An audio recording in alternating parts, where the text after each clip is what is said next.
Good morning.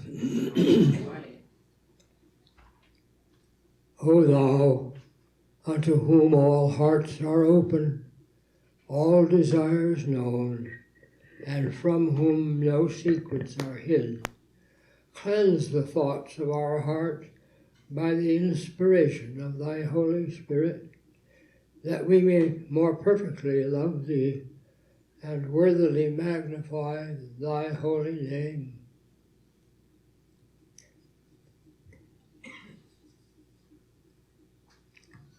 There was a small church in a small town somewhere back east.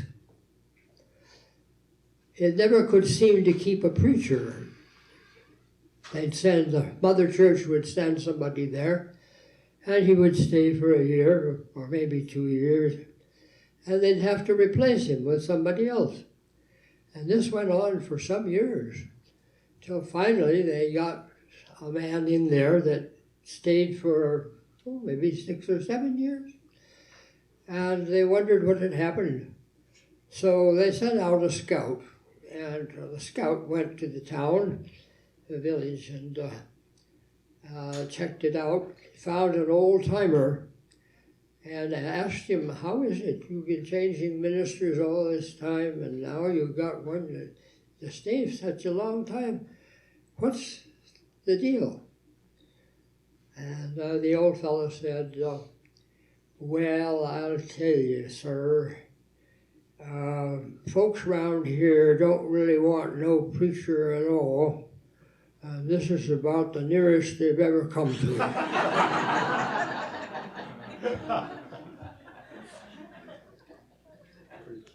And the same preacher had parishioners, a couple of them talking after the service one day, and one of them said to the other, have you noticed that sometimes Preacher Jones does this before the sermon, and then after the sermon does it again? Yeah, he said, I've noticed that, and I believe the ones that go like this are better than the ones that don't. Let's ask him. We don't know why he does it. Let's go and ask him. So they went to Preacher Jones and asked him, what does it mean? Oh, he says, this is quote, and then at the end of the speech, unquote. So I tell you this morning, I have a few of my points are not purely original. But I'm not going to tell you which ones.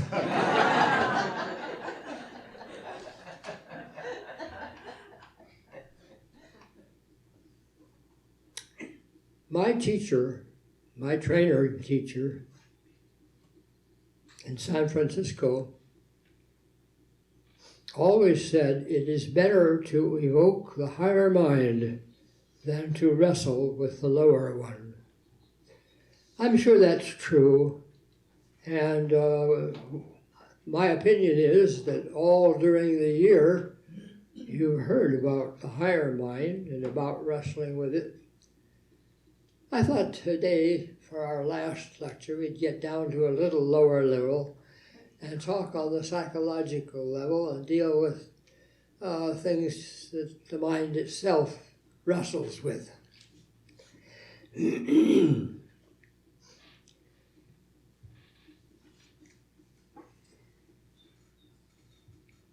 We can have a cheerful mind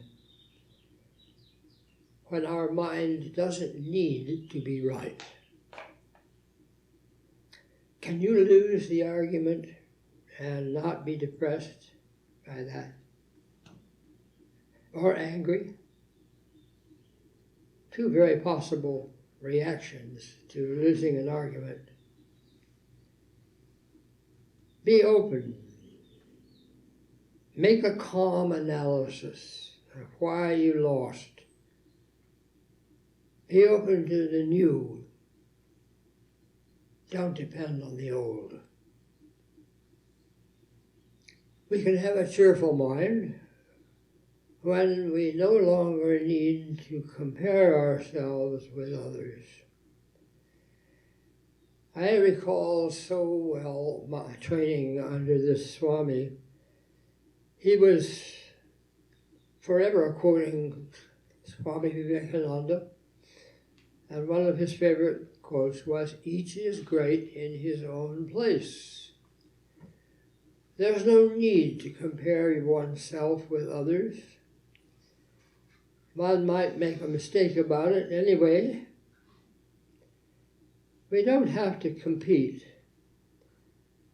Swami Vivekananda said, among other many amazing things, "I never met a man who was not at least my equal." Just think of that. You know what a great man he was. You know what his measure was. And he had the ability to say, "I never met a man who was not at least my equal." Of course, a man means person. Never met a person equal.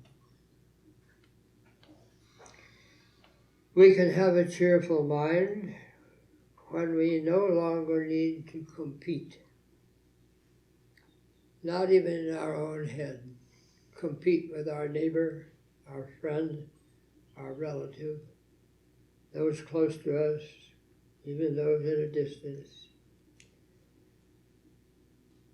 Not using our imagination to evaluate constantly.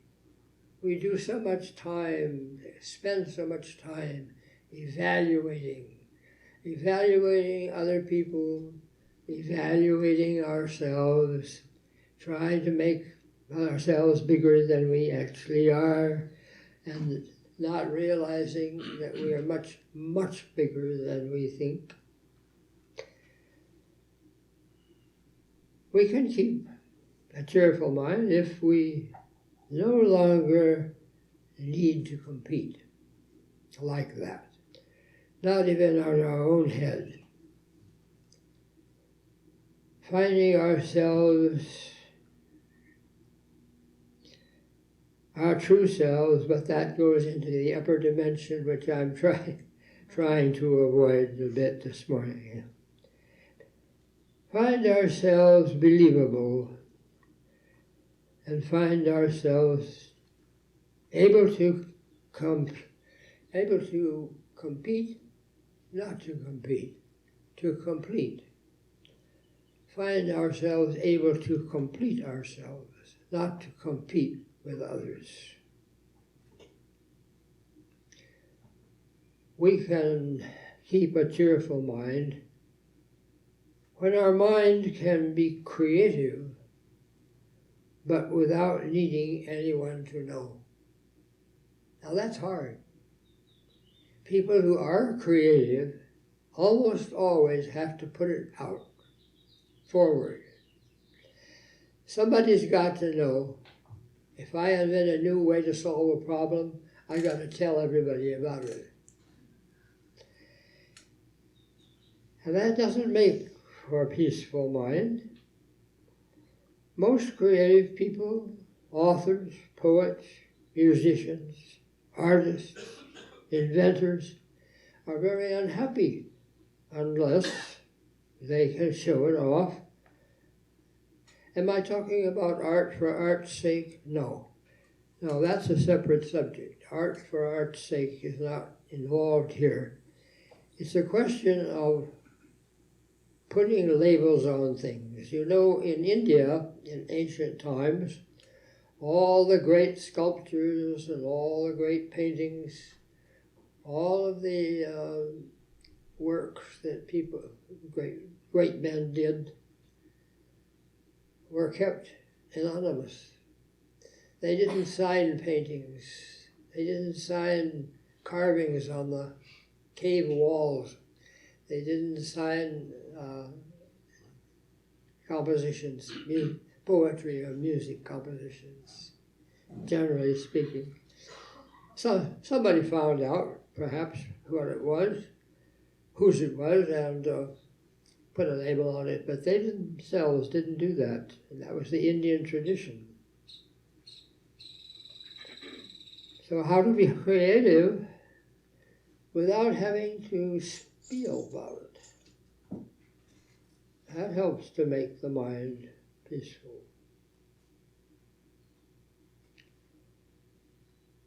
It's deeper than that, deeper than art for art's sake. I think that a true artist will be so, even on a desert island, if we can imagine being on a desert island, we can keep a cheerful mind when we can live in contentment with whatever the moment offers. We fast forward, we retrace, we constantly look to the front and to the back. No need to do that. If we stay in the present moment, what did Ram Dass say? Be here now. Don't be somewhere else, and don't be here at some other time. Be here now. It's very important. It really helps for keeping oneself cheerful. For example, well, I don't have to give you an example of that. You know what that means. We can be cheerful, keep a cheerful mind, when we can live in contentment with whatever the moment offers. I say be here now. Suppose the moment offers you a disappointment. Maybe you've gone to Disneyland to have your favorite ride on a roller coaster. You arrive there, there's a sign. Today, it's closed for repairs. You've gone all the way to Disneyland just to do this particular ride, and it's closed. Can you be equanimous, serene, content? It's very difficult never to be dissatisfied, but it is possible. I don't mean exactly that, not being dissatisfied.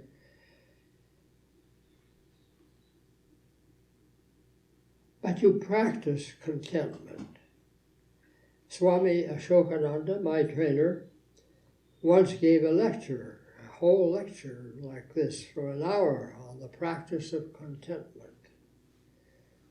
I wish I could remember a few points from that lecture so long ago, and I don't remember what he said much, except that he said that contentment is close to cheerfulness and may be the basis of it.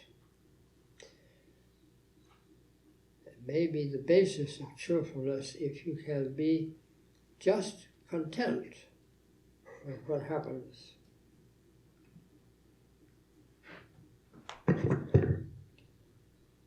We can work toward a cheerful mind when our mind doesn't need to be in charge. If it can serve the moment with a gracious contribution for which we expect no thanks, no credit. Suppose you are part of a discussion group. Nowadays it'll be online. Discussion groups used to be held in parlors, church parlors and so on. Discussion groups now are usually held online. And if you can, go into that discussion group and not need to be in charge. It's just serve the moment, give your contribution, sit back, not expect that it will be accepted, not need to have it accepted, needing no thanks and no credit, then you are able to be keeping a cheerful mind. When our mind follows the intelligent lead of our heart. Now, Swami Vivekananda famously said, in a conflict between your head and your heart, if you have a problem about what to do and your head says one thing and your heart says something else, it happens, you know. We sometimes have that happen. He said, follow your heart. But I don't think that he meant ignore your head. I don't think he meant that we are to follow our heart without some intelligent lead from the head. I think intelligence must be present. Don't cast wisdom to the wind just because you're following your heart. There has to be a combination. Maybe you're following your heart as the main thing, but wisdom and carefulness, guidance is there to keep it under control. And Swamiji was a man of great heart. Naturally, he would say something like that. And I don't think that he meant that you should not use your wisdom, your judgment, and intelligence.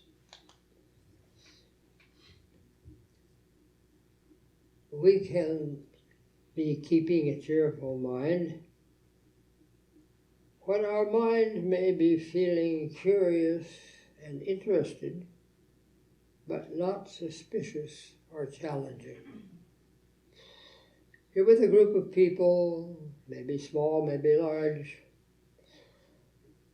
and you're feeling curious about subject and interested in the topic of discussion.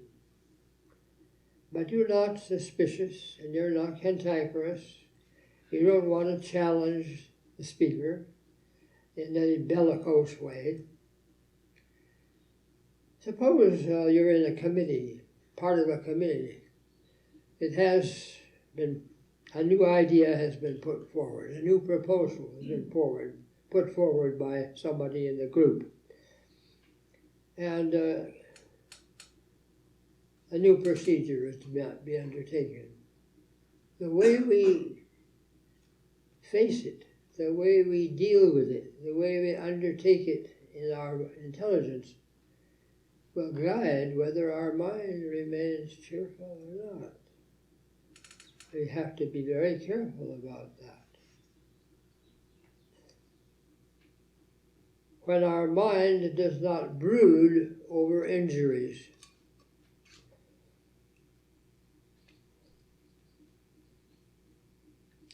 That's very difficult sometimes.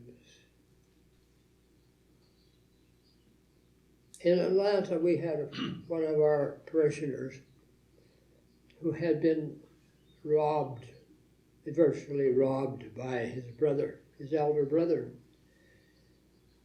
The elder brother had taken the advantage of his seniority, and the man felt that he had really robbed him of quite a spend of money. And so he brooded over that, and he brooded over it, and he kept it, nursed it. He came to me asking for help in forgiveness. I think probably I had preached about forgiveness. And he came back to me saying, telling me what had happened. And I had to try to persuade him to let go of it. We will never forgive until we can forget. Never. I tried to make him forget. I tried to help him to forget. Divert his mind to some of the good things about his elder brother. I knew them both. But he was looking for forgiveness and not wanting to forget. That's not possible. First we have to forget injury. Only after that can we begin to forgive. When it comes back, oh, yeah, well, time has worked on that. Time never worked on this friend of mine, and he was just as angry as he had been on the day that it happened. He was cheated of his money. Well, that will not make for a cheerful mind. A cheerful mind does not brood over such injuries.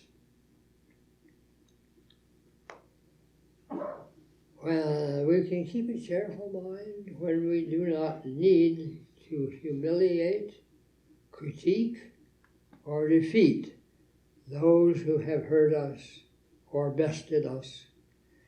Not even in our mind, what to speak of getting even. Let me repeat that. We can keep a cheerful mind when our mind does not need to create, when it does not need to humiliate, critique, or defeat those who have hurt us or bested us. Not even in our mind. If we can give up all thought of getting even. Otherwise, a grudge held is a despoiler of cheerfulness. We can keep a cheerful mind when our mind does not need to create self-justifying storylines. Something happened, you flopped, you fell, made a mistake, miscalculated something. Make up a story. This is what happened to me. Well, you see, I was this way, that way, and then somebody did this and somebody did that.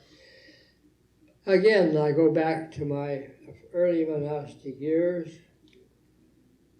Our novice master was the chief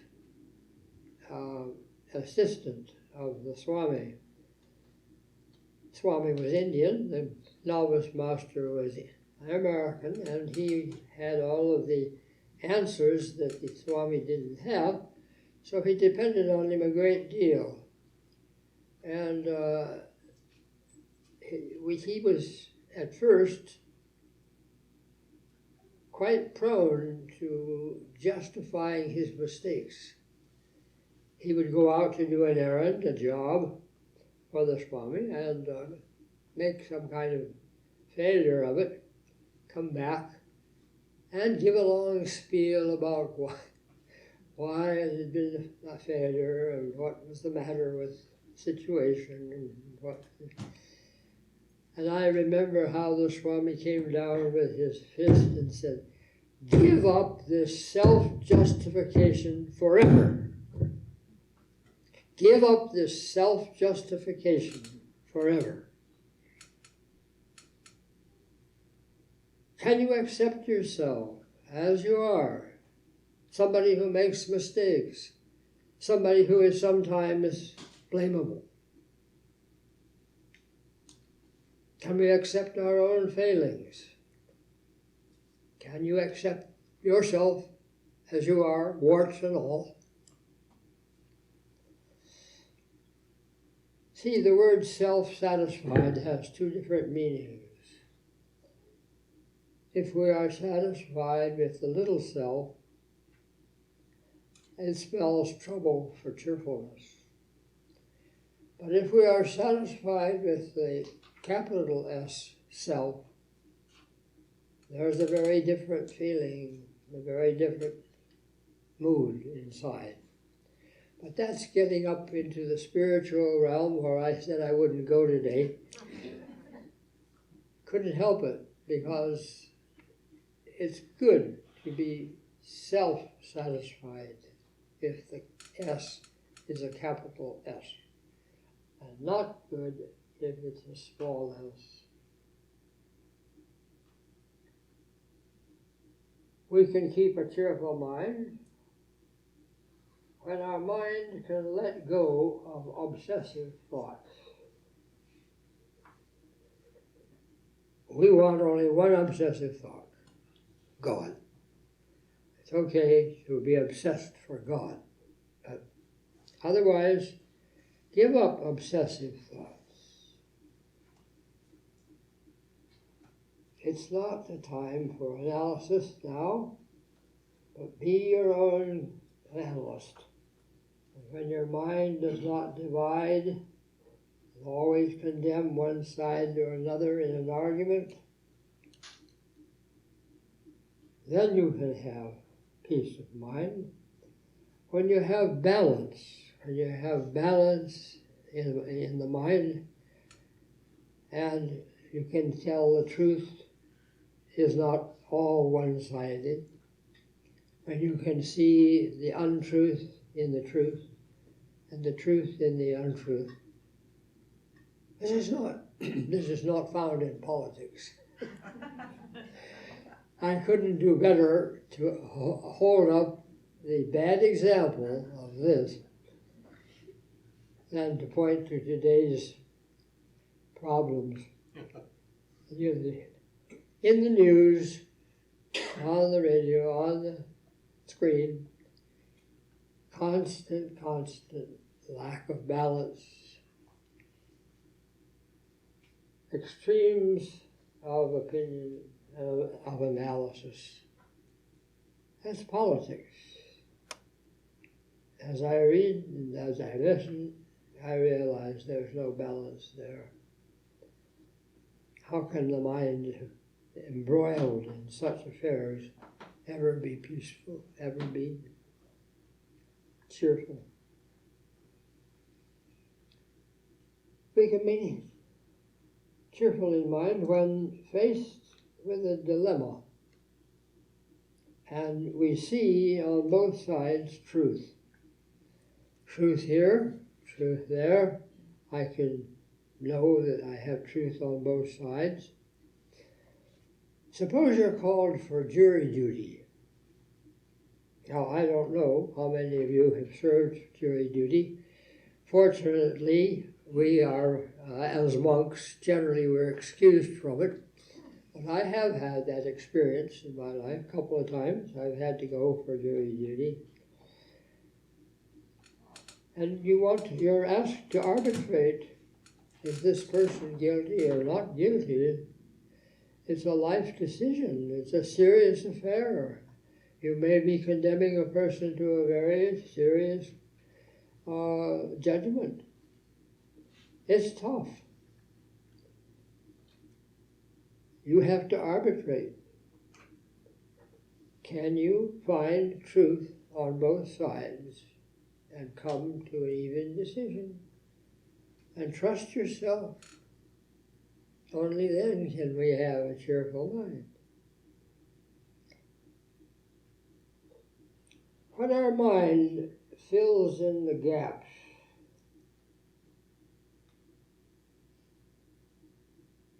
giving the benefit of the doubt, we're both friend and enemy. Now you know this problem.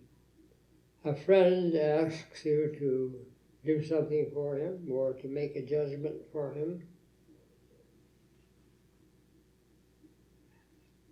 But can you give the benefit of the doubt against yourself or for yourself if you are involved? For a friend or against a friend if the friend is involved? I'd hate to have to be in a jury where I knew the prisoner. I guess I try to avoid that.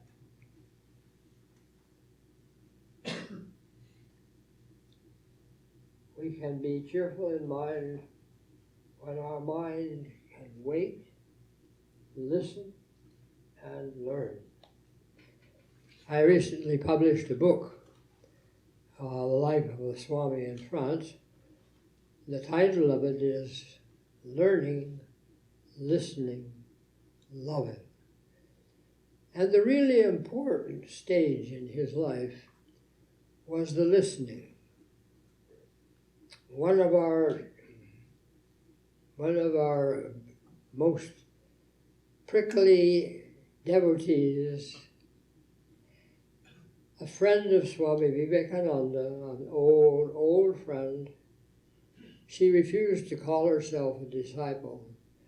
Her name was Tantine, or Miss MacLeod.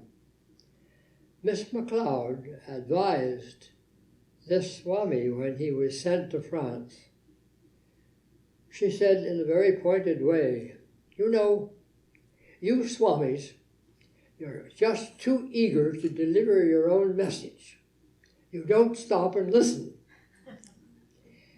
She could scold Swamis right and left because she had been a friend of Vivekananda. People called her his great disciple. She said, I never was a disciple. I was his friend. And she took it upon herself to scold Swamis of different types. So she scolded this Swami and said, you know, you're trying to get your point over all the time. You don't listen to the other person, find out what they have to say.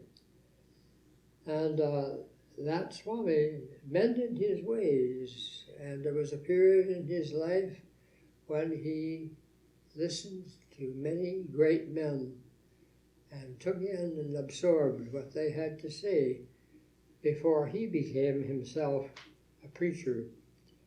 That's one of the reasons I wrote the book. I was so proud of him. We can keep a cheerful mind when our mind can rest satisfied without resolution or closure. There are times when it's impossible to have resolution of an argument or a problem, or closure of a dilemma. Can your mind rest satisfied with that?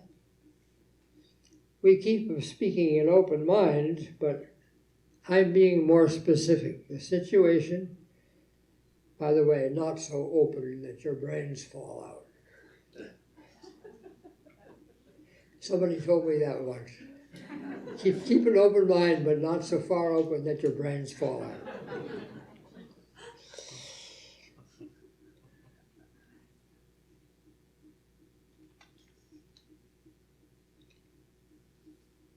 I mean that when you have to make a judgment in something that we really care about, means a lot to us. If it's not resolved, if there's no closure, can we remain at peace? Can the mind still be cheerful? That's the test. We can be cheerful of mind when our mind can admit that it made a mistake and change. Putting a lot of burden on you this morning, I know it. But you wanted a cheerful mind, this is how you do it. When you can admit that you made a mistake and change, just like that, or gradually, but at least change.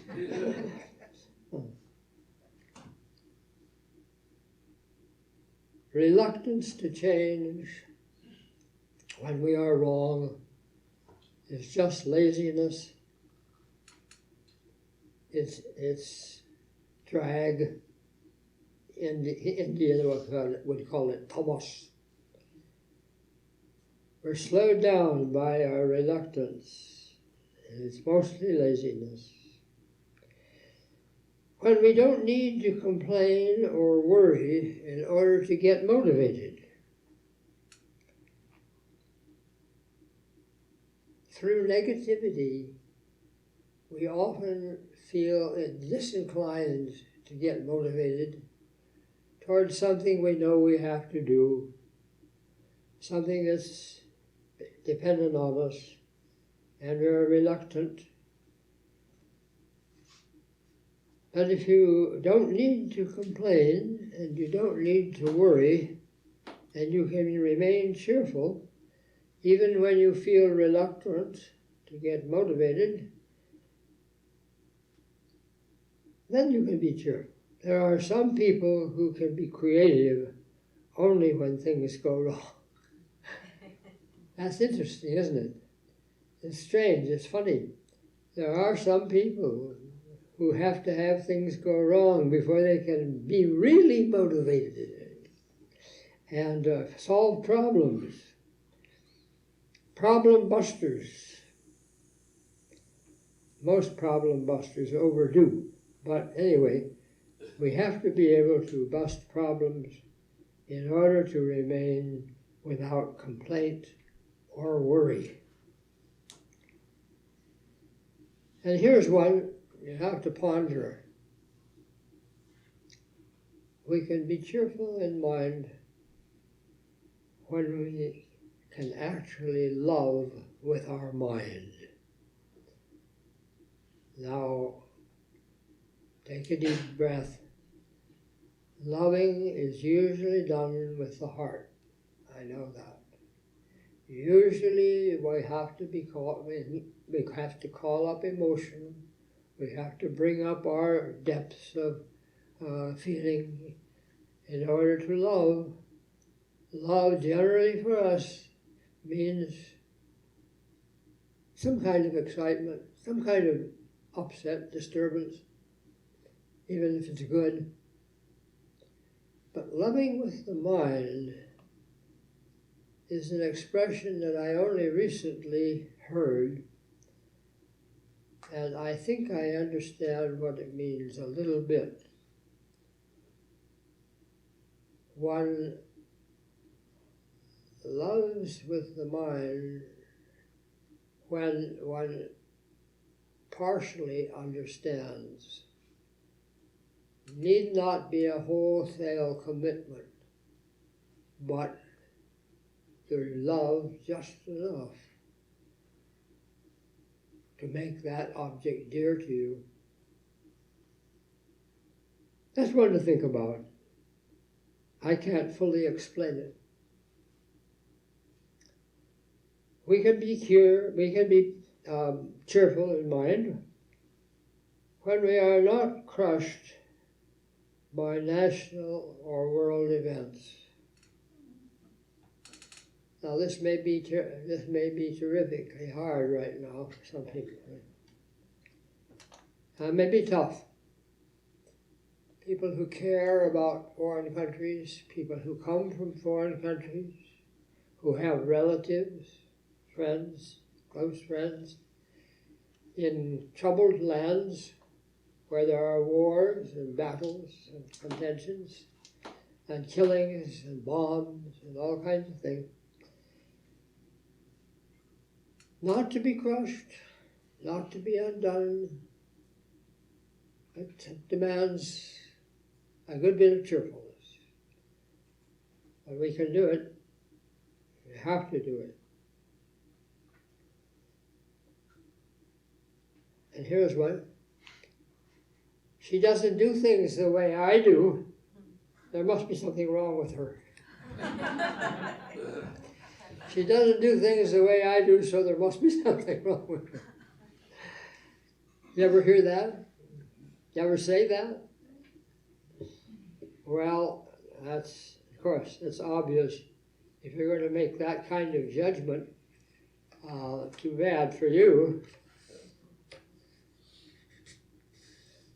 You have to learn how to accept the ways and personalities, the manners, dispositions of all kinds of people. Otherwise, we cannot live in society. We cannot live in a cheerful way. There was another Swami Yogeshananda. He used to be the assistant minister here in the early days of this monastery, when I came, he was the assistant minister. And he had a favorite saying. He said, "If your violin is broken, don't let it break your heart. Put it in your own fashion, whatever it is you play, violin, piano, whatever it is. If it's broken, don't let it break your heart." And he said again and again, if your violins are very precious things. If your violin is broken, don't let it break your heart. When I was a boy growing up, there was a column in the newspaper, not a column, a spot, a square spot on a page called the Cheerful Cherub. It's too old for any of you to know about it. But the Cheerful Cherub was a drawing of a little boy or girl. You couldn't tell whether it was a boy or a girl. It was an angel child. And he had several good bywords that I learned. Every week it came out, and there were many of them, but I only memorized two, and I give them to you. If you have tried and tried again, nor made your effort less, you really have succeeded then, for courage is success. I memorized that. I kept it all these years.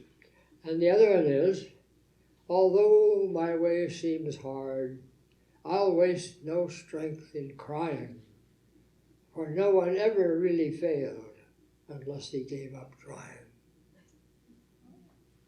These were great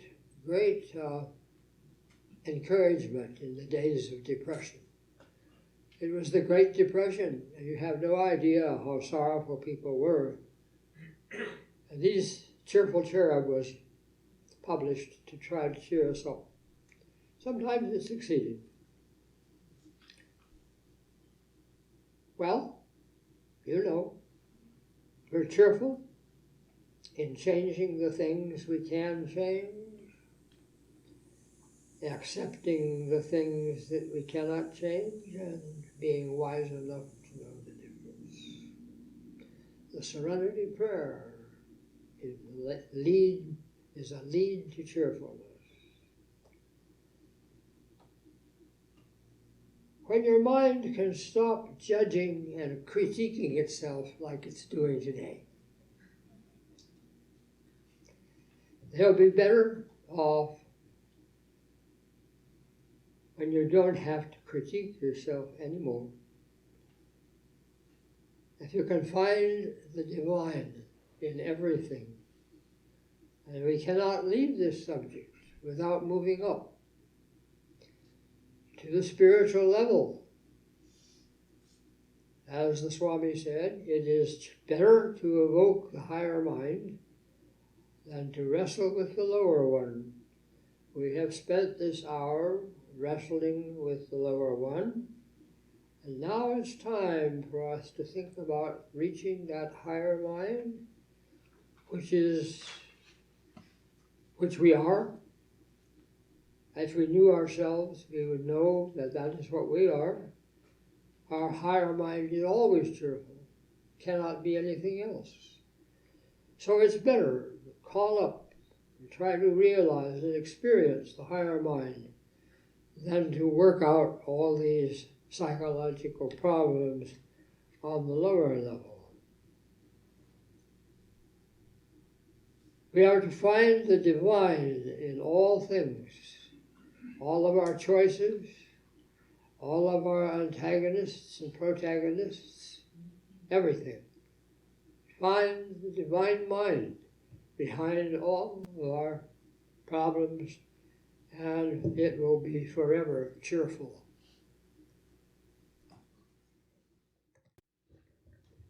May we be drawn from all separateness by our love for the undivided. May we be drawn from all finiteness by our love for the infinite. May we be drawn from all fickleness by our love for the changeless. Om Shanti Shanti Shanti. Peace.